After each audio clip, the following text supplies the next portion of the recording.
Good morning. Welcome to All Souls Unitarian Universalist Church, a liberal faith tradition in Braintree, Massachusetts since 1833. As Unitarian Universalists, we covenant to affirm and promote the inherent worth and dignity of all persons as we engage in an ongoing search for truth and meaning.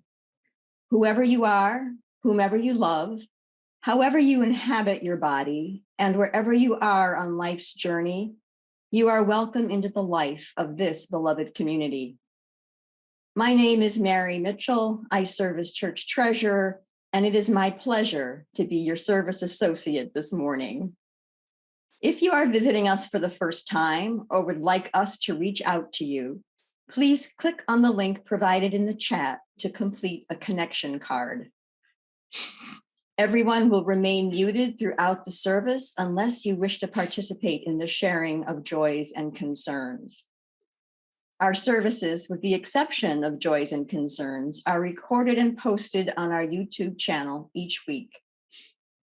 After the service, everyone is invited to stay online to attend our virtual coffee hour. Our guest speaker today is the Reverend Megan Lynes.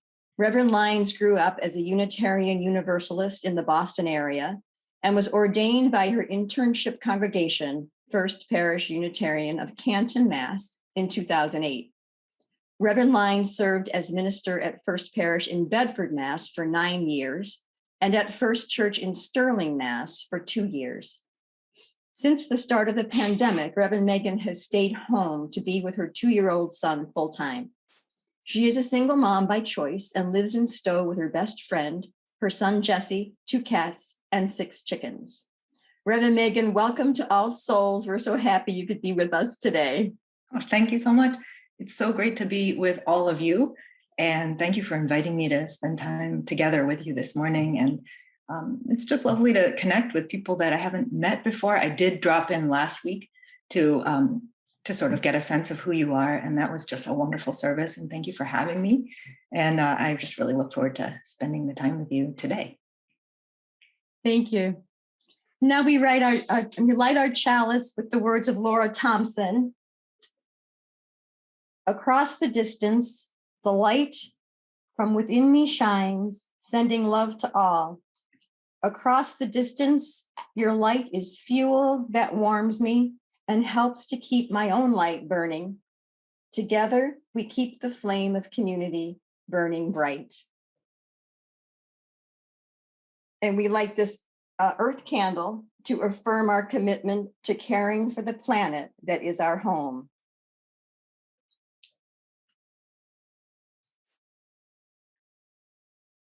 And now, please join me in reading our covenant as the words appear on your screen. We covenant to create a caring, affirming, and inclusive community that invites us to become our best selves. Reverend Megan.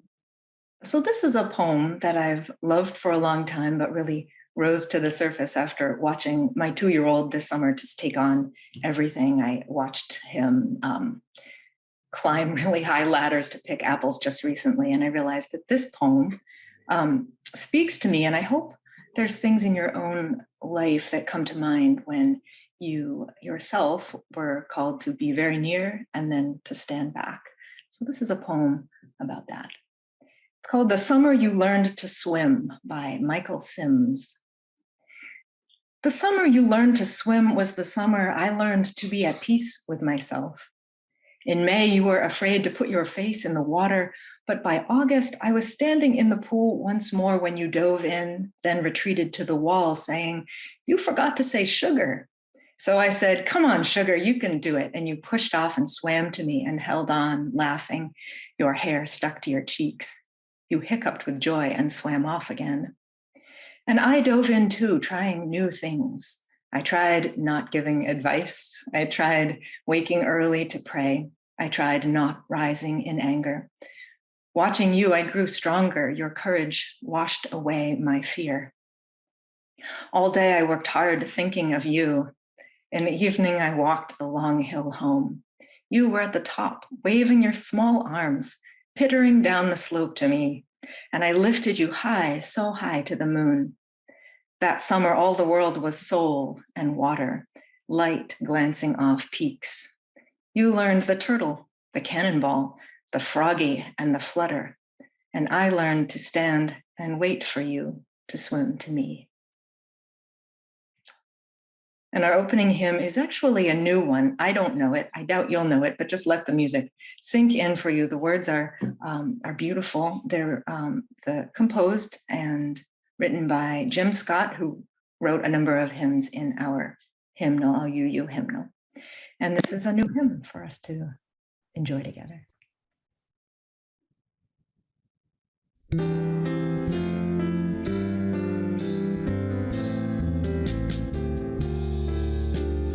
Far beyond the grasp of hands, or light to meet the eye, past the reaches of the mind, there find the key to nature's harmony in an architecture so entwined. Like the birds whose patterns grace the sky and carry all who join in love expanding, the message of peace will rise in flight, taking the weight of the world upon its wings, in the oneness of everything.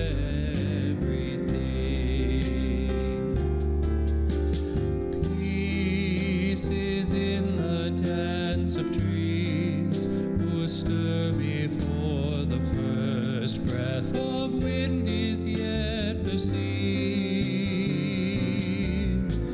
Trust in the song becoming one with the dance, and all mysteries can be believed. Songs of lives long past that touch our own are written in the earth ever giving, and now to maintain the harmony gives to us all lives with living, for the oneness of everything. Still we seek to find a truth that we might understand and reduce to terms defined. Vast and immeasurable time and space, also overwhelmingly designed. Oh, passing years, just might I know the faith that winters in the heart to be reborn in spring, to hear and to feel the pulse of life enters my soul as a song to sing of the oneness of everything.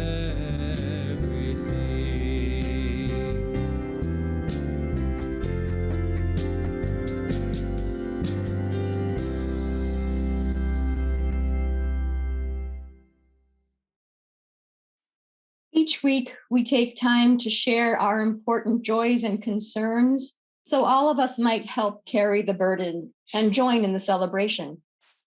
If you wish to share an important joy or sorrow from your heart, I invite you to raise your hand and unmute your mic when we call you by name, or you may enter your joy or concern in the chat and someone will read it aloud for you. Is there anyone who would like to share today?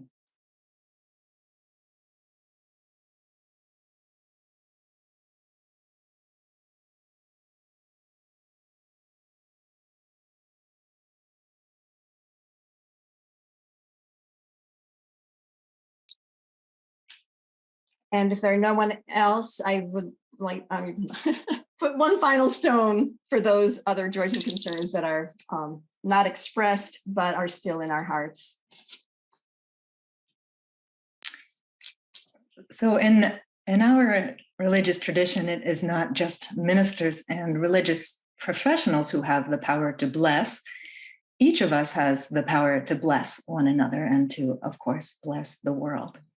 Therefore, I'm going to invite everyone to participate in this blessing. The words are ordinary words, but we make the blessing real through our shared intention. So if you like, if this speaks to you, and no worries if it doesn't, I invite you to place your hand on your heart or to sit with your hands on your knees and to find a way to find a calm feeling within yourself. And to take a breath.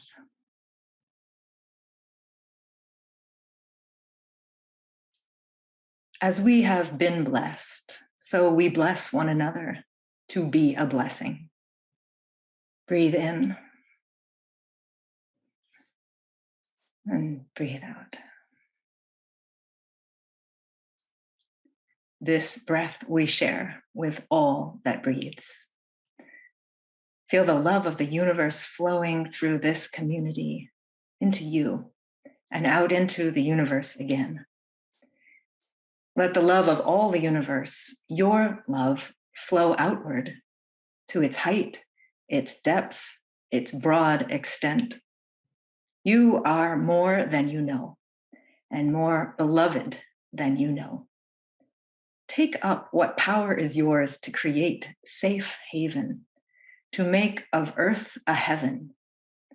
Give hope to those you encounter, that they may know safety from inner and outer harm.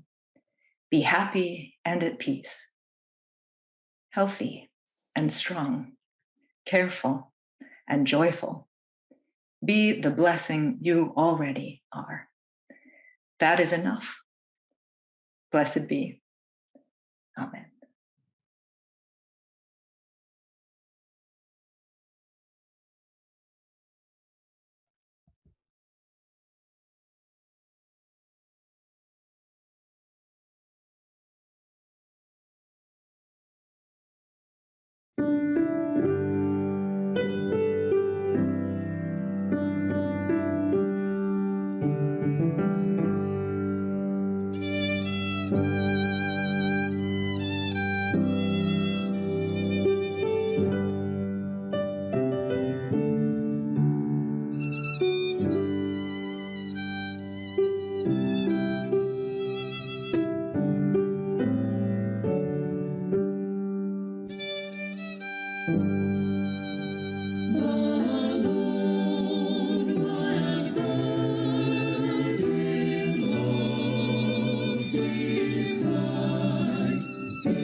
Most of us, I think, are familiar with The Lord of the Rings, but I know for me, I read it 30 years ago and I loved it then.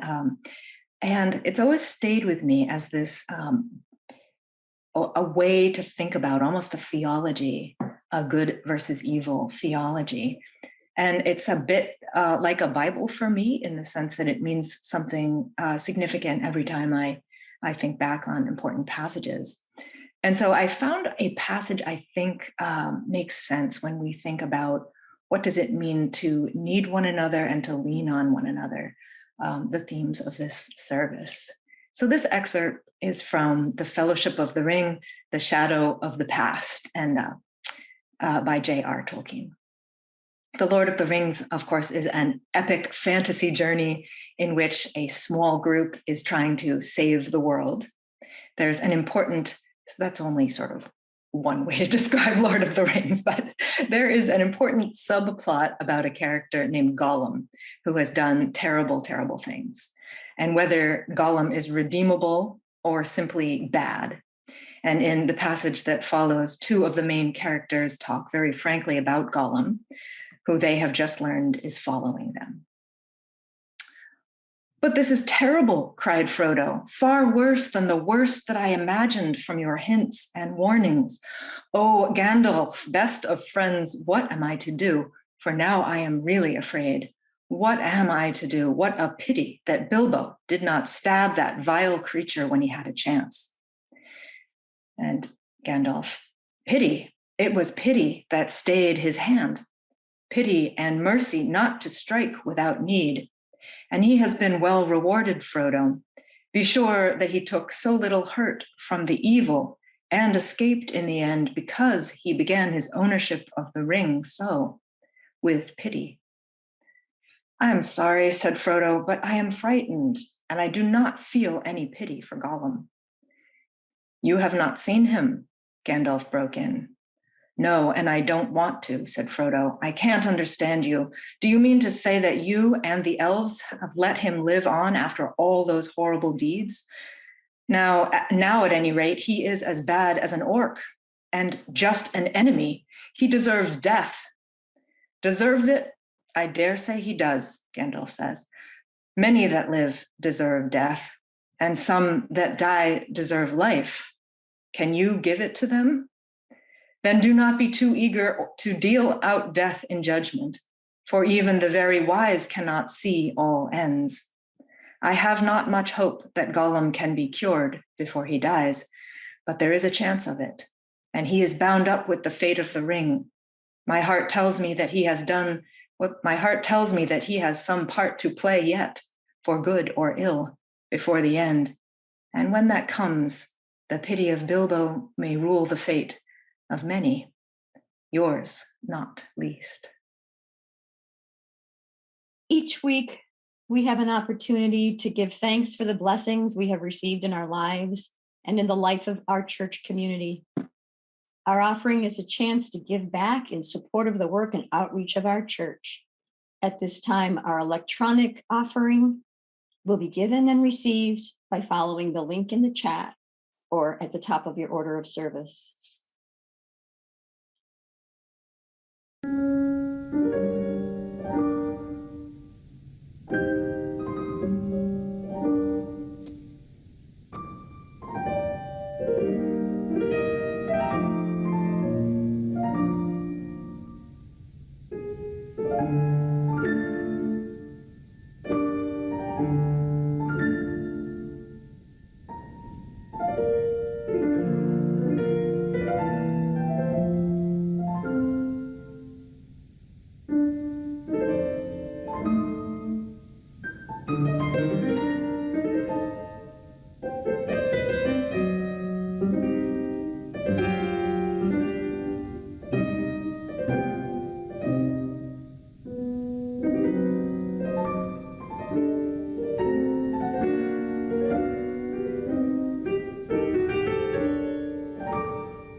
I don't know about you, but I never planned on being someone who needs others.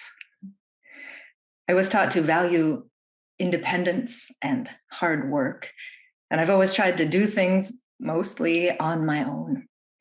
The lone wild bird, it's not a bad image. Does this sound familiar to any of you? At the same time, I like helping others. I'm pretty good in a crisis. I know when to close my mouth and listen, at least there's that. But in the last couple of years, I've discovered the disgusting and abominable truth is that I desperately need others.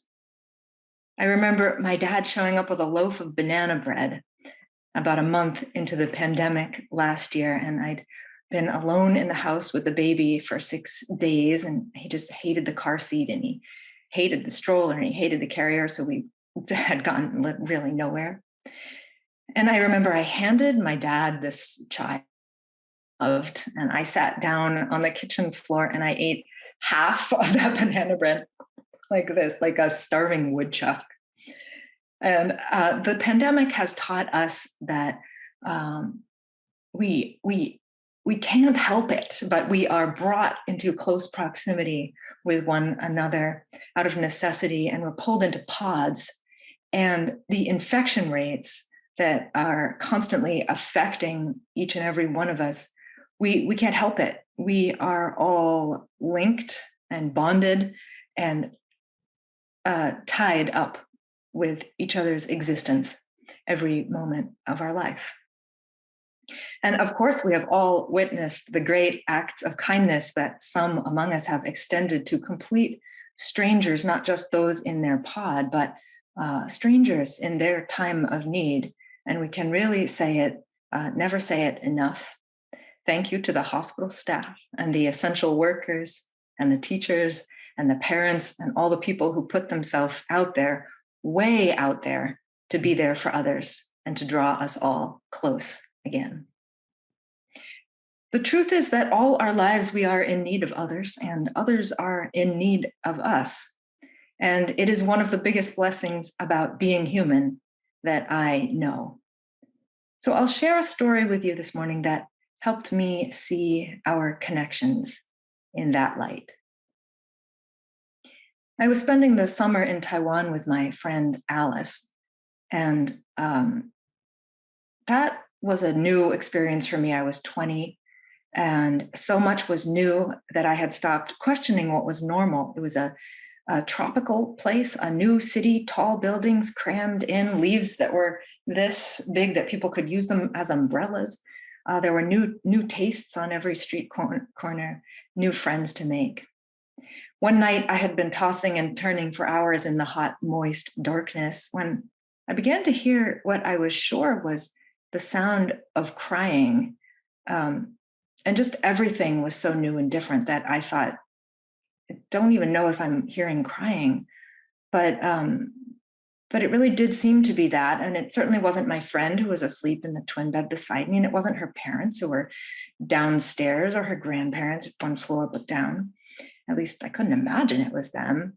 And all I knew was that this sound, it just went on, an endless high-pitched moaning sound. And I grew more and more uneasy, and I thought, I have to do something. It's not my house, but I don't know what this is.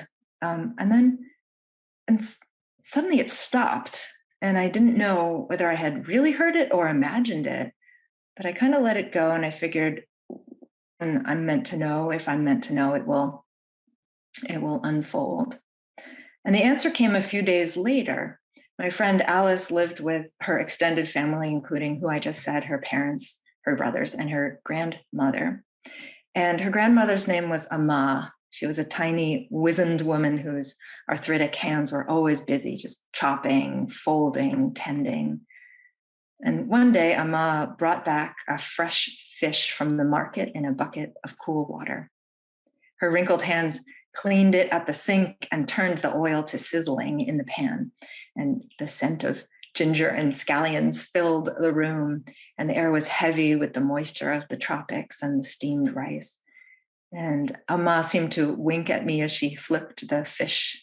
She she spoke Taiwanese, and I had been learning Mandarin, and so I couldn't say anything in the same language, but it didn't seem to matter. She reached her kindness out to me through the form of food, and food as a form of love was just so apparent that that's what she was putting forward to me each time she cooked. And I never smell ginger and garlic to this day without thinking of the most amazing succulent fish that I have ever had. It was perfectly brown on both sides, and just so tasty. At 85, there was barely a food that Ama could not prepare perfectly every time that fish melted on my tongue. Alice and I gobbled while Ama cleaned the counter, glancing every now and then at us, her eyes happy. Ama's fish was love made visible, simple, delicious, nurturing, and good. Before sitting down with us to eat, Ama disappeared for a while into a back room, and the room felt suddenly hollow without her low chuckle and her wide smile. "Where'd she go?" I asked. "Oh," Alice said, "she's feeding my uncle." I'd been there more than a week by then. "What uncle?" I said. And the story followed back when Ama was a young mother with many children. The youngest, a 6-year-old boy, became sick. His fever soared, but there was no ice. They lived far in the countryside. Ama tried everything she could to do to cool him, but to no avail. Doctors were called. The fever reached 106 degrees, and the doctors told Ama that her son would have permanent brain damage if he lived at all. And he lived, but as predicted, his mind was gone.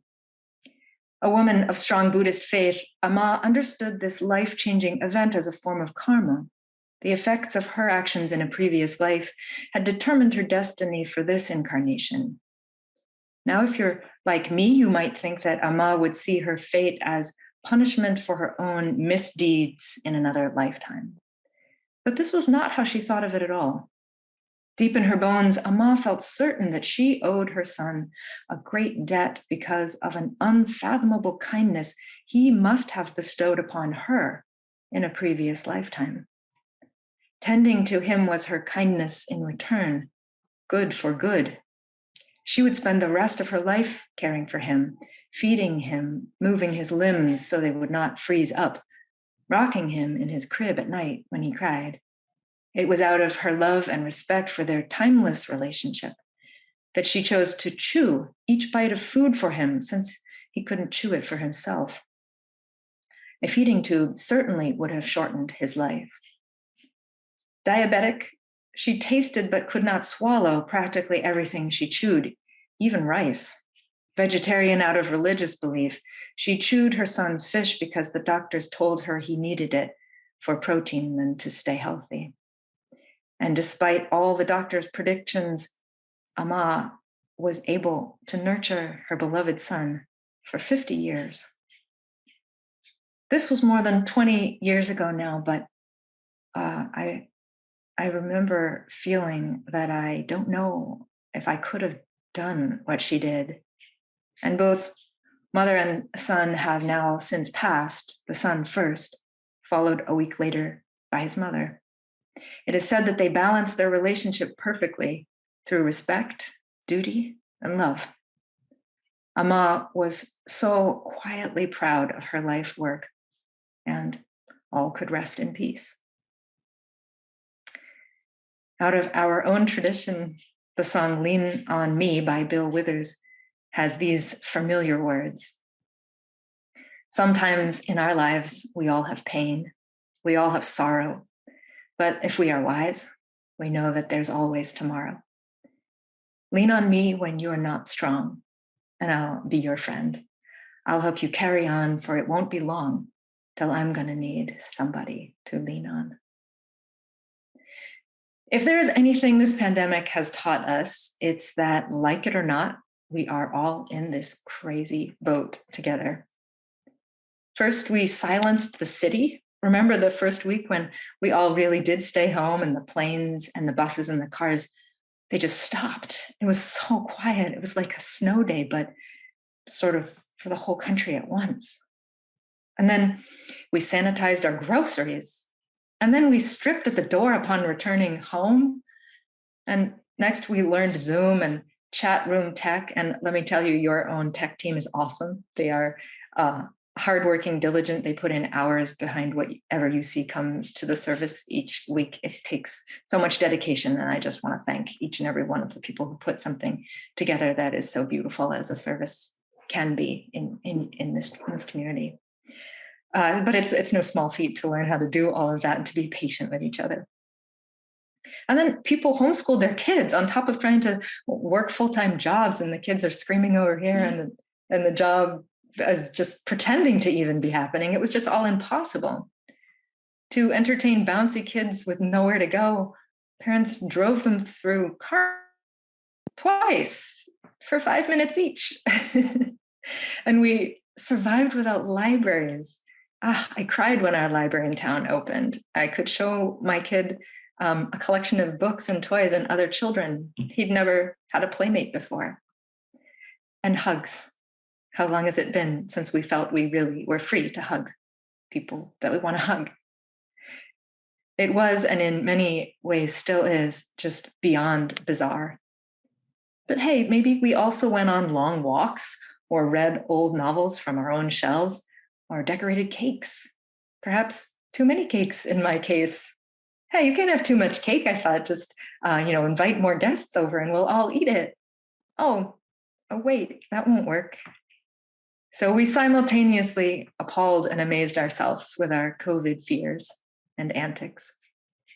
But in all seriousness, I don't think in our lifetimes there has ever been an event that so illuminated our fragility and deep dependence on one another. 1 in 500 people in the US has died of COVID-19, rest their souls. And it is now considered the deadliest virus in US history. Like the astronauts looking at the planet Earth from space and seeing it for the very first time as one blue-green ball, we have come to see that in some way the human race is a living, breathing organism itself.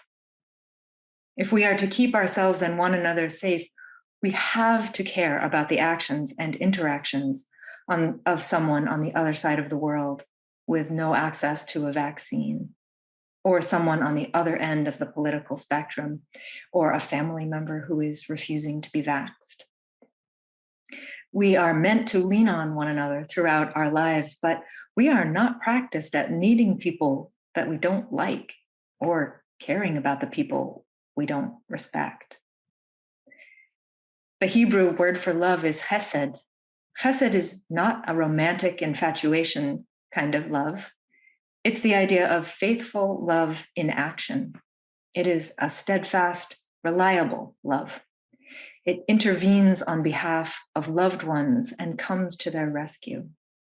An act of chesed or loving kindness presupposes the existence of a relationship between the parties involved. But where no formal relationship has previously been recognized, the person exercising chesed has chosen to treat the recipient as if such a relationship did exist. This kind of love holds the bus for the man who's racing beside it, begging to get on. This kind of love gives space, but stays near as the young daughter learns to swim. This kind of love is the voice speaking truth while upholding the dignity for the indignant, self-loathing addict. This kind of love keeps a promise to stay awake and keep watch when the neighbor's teen has not returned home. This kind of love cares for a brain-injured 6-year-old in bed for 50 years. Chesed often has the flavor not merely of kindness, but of affection that has committed itself to a core set of values. Beyond every challenge that sets us apart, I am yours and you are mine, it says. We are a part of the oneness of everything. I need you to survive. All our lives, we are in need of others, and others are in need of us. This we know. But how are we supposed to lean on or care for people we're furious at, who believe and act in ways that harm others? People, if truth be told, we just want to leave out of our interconnected network of mutuality. Our planet is in crisis, pandemic, and climate change, And if some people just can't get on board to be part of the solution, then let's just forget about them, right? In my own life, I cannot tell you how mad I am at my own sister who is pregnant and refusing to be vaccinated. My little sister who was always my best playmate, who I never really disagree with, who was with me as I birthed my child. She is putting herself and her own as yet unborn child in harm's way. I can't stand it. I can't stand it. And I don't mean to assume that everyone here in our Zoom room is on board with vaccinations. And perhaps some of you may hold the exact opposite view from me. But the question still hangs on this linchpin. How do we reach for the people we are furious at, or who we don't trust, or even hate? Last week, I joined you here online for worship, and Reverend Denise Cawley's sermon about covenant poked me in the ribs with this phrase: we need to relationships over being right. But I know I am right to want my sister to be vaccinated. Ugh, I hate that I can't seem to change her mind when all I want to do is keep her safe. And I've tried everything. If you can think it up, I have probably tried it. I recently heard a friend talk about how she maintains her relationship with a family member on the other end of the religious and political spectrum. She says, for the most part, she acts as usual, except that every now and then she plants a pebble in her loved one's shoe. The relative is oppressing one person or another, and she'll share a little snippet of her own beliefs and leave it there. She says a person can go on walking for a while with a pebble in their shoe, but in time they will have to stop and see what is causing the trouble. So I left church last week and I called my sister. I said, I can't wait to hug you and hold your amazing little person when they arrive. But I want to keep both of you safe, and I'm scared about that since you're not vaccinated. Ugh, that was so hard to say. It sounded so forced. It was like just, ugh. And I didn't even like her answer after she heard what I had to say. But instead of not talking to her in the last month before her child comes, which is what the scared and furious part of me wants to do, I reached for her and I rattled my pebble. I know we are just meeting one another now in this Zoom format, but I am certain that you have these stories too, if not with someone in your family, but then someone in your own life, a coworker or someone in the grocery store, just someone who you know they fundamentally think different and you would rather write them off in your mind and heart. And yet somehow you reached, and it was hard and you did it anyway because it was the right thing to do. Like Frodo with his fear and loathing of Gollum, we too often want to dismiss or even eradicate certain people. If they are evil, kill them all. That is how the war machine runs itself, or at least forget them. And Gandalf reminds Frodo that we cannot know if someone will change, but that it is better to assume that there is a chance that they might. He reminds Frodo that more good is possible when we lean in and hold out hope, that it sets things in good stead for us and for all. And of course, our universalist heritage reminds us of the heretical thought that God, or the suchness that is greater than all, that is love itself made manifest. The thought is that God does not damn anyone.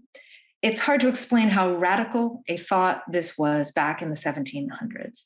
It was a time when Christianity taught that only some were saved. Often you were predestined to some would make it and some wouldn't. And the notion that universal salvation was possible for all. It sent shockwaves through society. Those on the bottom poorest rung, those who were poor, those who faced disease, whose children ran amok, those people said, seemed to prove that there was an elect few who would make it. And if your life looked like a mess, well, then you were not in God's favor. And our religious ancestors said this cannot be the case. Our God is a loving God and leaves no one out. And they were burned at the stake for believing in a loving God who leaves no one out. To say all are redeemed, that love wins, and that in the end, all souls are brought into harmony with the divine, well, that just shook up the grand order of things. And Gandalf, he wasn't sure if this was true, but he said, why not act like it is, just in case? Hesed, love in action, was pretty much his middle name. Edwin Markham sums up our universalist theology with this simple poem. He drew a circle that shut me out, heretic, rebel, a thing to flout. But love and I had a wit to win. We drew a circle and took him in. This pandemic is drawing the circle wide and leaving no one out of its clutches. Let us do the same, but with meaning and purpose. Let us draw the circle wide for Hesed, for good. Our relationships require this of us. They require us to lean in and lean on each other. And good is more important than right. May it be so. Amen. And blessed be.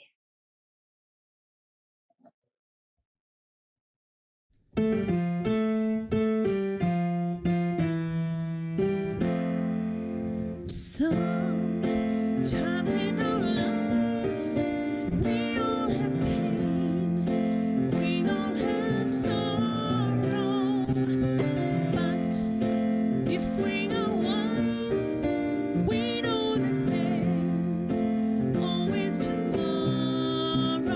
Lean on me when you're not strong, and I'll be your friend. I'll help you carry on, for it won't be long till I'm gonna need somebody to lean on. Please swallow your pride.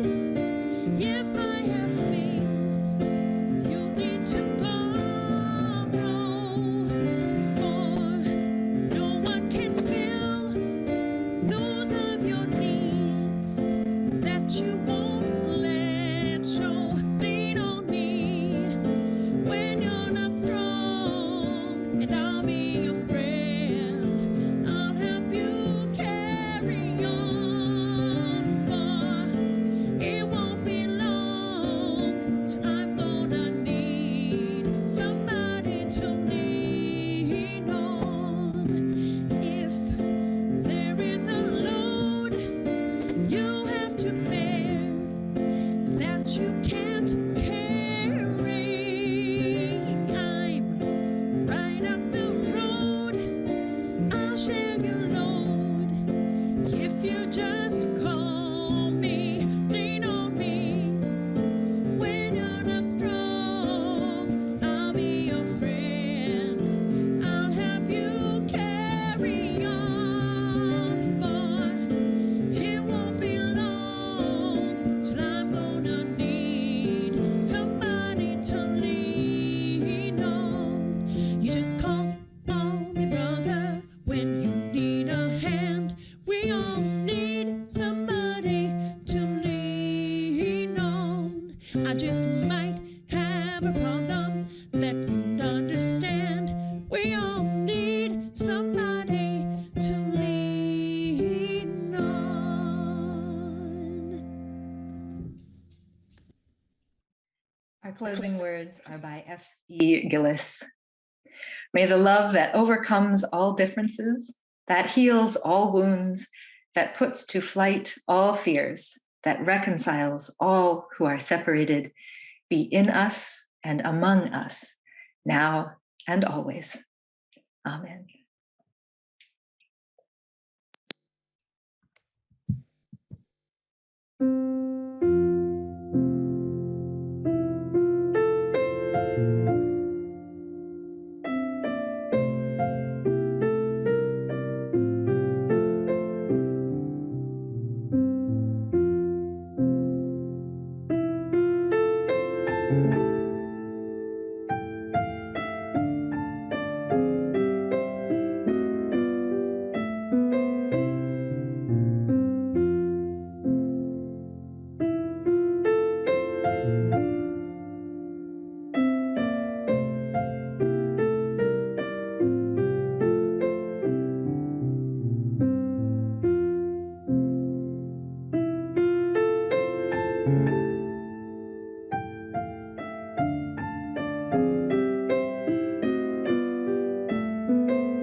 We'd like to give special thanks to our participants in this morning's service, our Zoom host, Alicia Jaromin, online usher, Ross Edwards, myself, Mary Mitchell, music director, Jacob Clapper, our guest minister, Reverend Megan Lynes, and a special shout out to Reverend Bo, who did so much of the behind the scenes work on this service. So thank you all.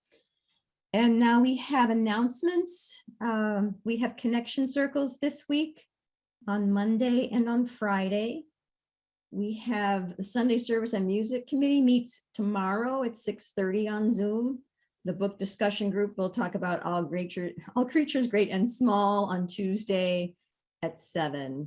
And finally, the Dickens Festival will be virtual this year, but it's coming up nonetheless. And we need at least 7 volunteers to make apple pies. The dates are not yet certain, but it will be a Monday or a Friday in early November.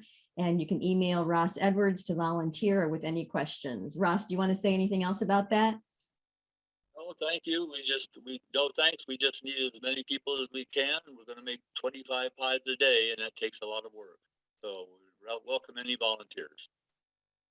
Thank you. And now you all welcome to stay on screen for our virtual coffee hour. Thank you for being with us this morning and have a great week.